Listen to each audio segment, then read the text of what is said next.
huge difference. And we have a great state representative. He's not new anymore, but I can tell you what, he can describe his district, and it goes way, way, way, way south. But because of El Dorado, he's here, and he's fantastic. And so I just wanted to come and thank you all, and I'll hand it over to my good friend, Representative McQueen.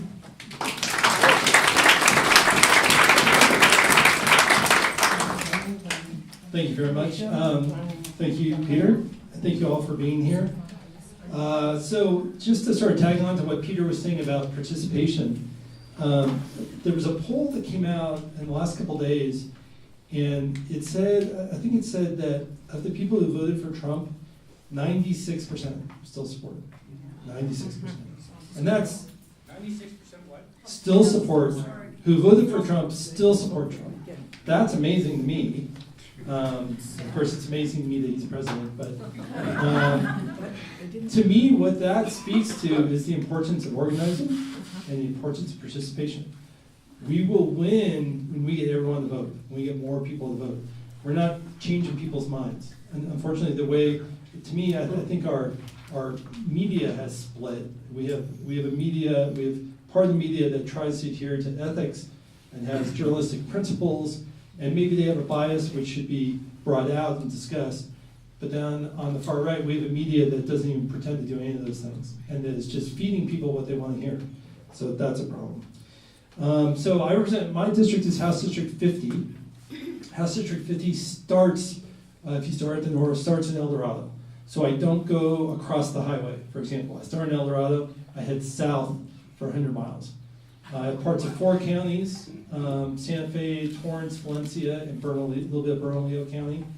In my first race, I lost 3 counties. I won Santa Fe County, and so I got elected. Last year, I won 2 counties. So I won in Bernalillo, although Bernalillo is only 1 precinct. It's the GDD area, so it's give or take 100 votes. It's not a big part. Torrance and Valencia counties are tough for Democrats these days. And so again, El Dorado, El Dorado really is sort of my base, if you will.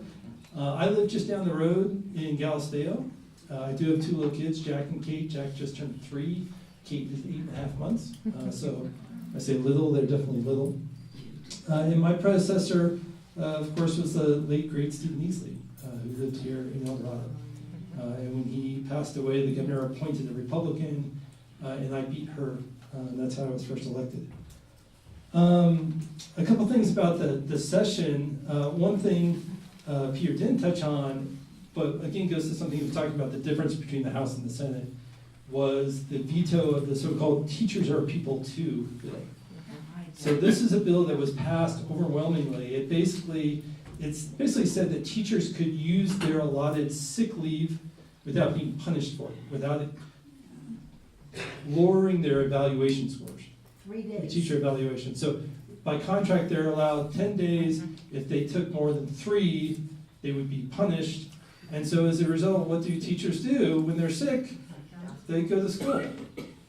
And they try to teach when they're sick, which has got to impact their teaching ability, and also it's probably not good for the kids that are around them. I think if we have teachers who are sick, if we have wait staff who are sick, if we have people who are sick, they should be able to stay home and get better rather than going out in public.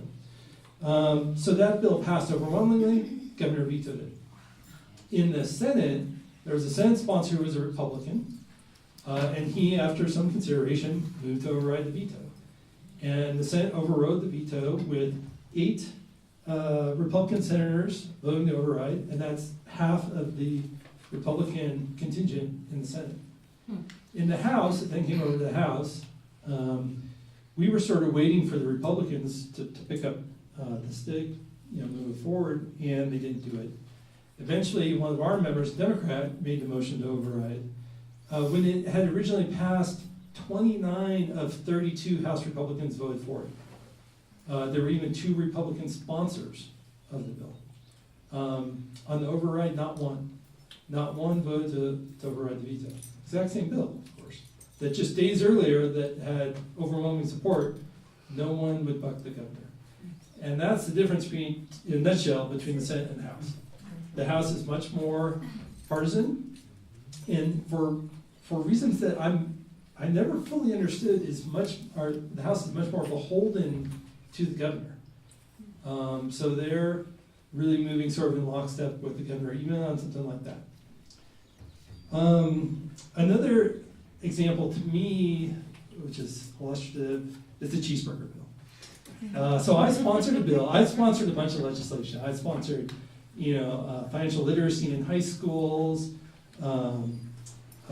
pension stripping for corrupt officials, looting legislation. I was sort of all over the place. Good government bills. One that got to your desk got vetoed. But I had a bill to name the green chili cheeseburger the official burger of New Mexico. Now, Mexico has a whole list of official things. We got the Roadrunner, we've got the Black Bear, the Biscochito a few years ago. I'm pretty sure we're the only state in the union that has an official state question, red or green, and an official state answer at Christmas. And I wasn't in the legislature when that got passed, and I was pretty skeptical. It's like, come on, what do we do? We get so much good press out of that little piece of legislation, the question. And 2 years ago, I was on the House floor. We were working on a Saturday, and they brought in lunch. It's lunchtime. And I thought, great. And they're bringing in burgers from Blake's. No problem, right? I have a lot of burger. And they brought them in, and they weren't, not only did they not have chili on them, they didn't have cheese on them. They were plain burgers. And of course, by the time they get to the roundhouse, they're kind of cold. I just thought, of course they should be green chili cheeseburgers. And I sort of thought about this, and that's where I got the idea to run this bill. This is a bill that the Restaurant Association loved, the tourism industry loved, the cattle growers loved, the chili growers loved. We have existing cheap green chili cheeseburger trail. We have culinary tourism in New Mexico. We have an ag industry in New Mexico. Here's a way to support the New Mexico identity, the New Mexico brand, New Mexico economic activity at virtually no cost to the state. Virtually no cost to the state. During the session, I was interviewed on TV twice, and I was interviewed by a radio station in Chicago. I mean, that's free publicity, right? And so for whatever reason, the governor chose this, and it's sort of an easy target, I get that. Chose the cheeseburger as an example, the cheeseburger bill as an example of how we weren't doing anything. Well, obviously we were doing a lot. I mean, Peter's given her the benefit of the doubt, saying that she signed 53% of the bills. That's only counting the 10 that she tried to veto that ended up in court. She actually tried to veto more than half, after accusing us of doing nothing. The cheeseburger bill, to me, is an example of how she would rather play political games than do something good for New Mexico. Even if it's a small thing, I get that, and it's not huge. But she'd much rather play political games. And just one more point to underscore that, sort of proceeding on a parallel track through the legislature was the idea of putting chilies on our license plates. That passed. And she technically didn't sign that bill because the bill said it would cost $30 to get a license plate. She said, no, we can do this for free. This is a good idea, we're definitely gonna do this. So the difference between putting chili on license plates versus putting chili on burgers is that I'm a Democrat. And so she attacked one and not the other. And that's just kind of the way things are going at the roundhouse. So my first term, it was frustrating because in the House I was in the minority. We flipped the House. That's been a good thing. I'm now chair of the House Energy, Environment, and Natural Resources Committee, which is great. It's a 6-6 committee, which isn't so great. But it still was an extremely frustrating session because, as the Senator said, we were working our butts off and getting stuff done, and we're just hitting a brick wall on the fourth floor. So with that.